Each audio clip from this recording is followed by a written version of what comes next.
The youth are unemployed, underdeveloped. The hazards of the oil is still overwhelming. We can no longer tolerate this thing. If they don't sit up to take care of this community, they are getting the fair share. We will come into action by His grace. We've told the government before now. They are aware with the luck even before this period. The only surface of right they have to us is this simple hall that the community did themselves, they renovated for more than 7 good years right now. They've not touched our life. No employment. There's no hospital.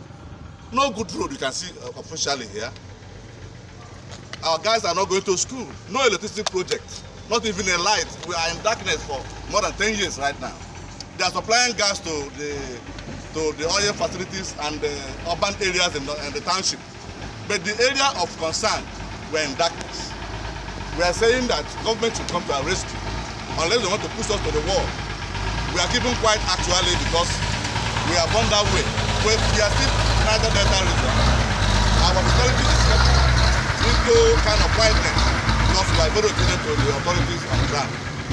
We are not happy with Total Oil Company. We are even extending to Shell SPDC.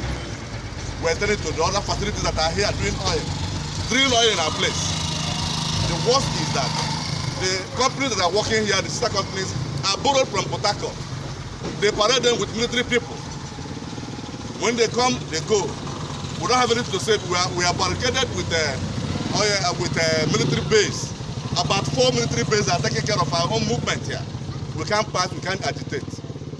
We are saying no to it. We are the only hand that lays the golden egg to this state and Nigeria entirely.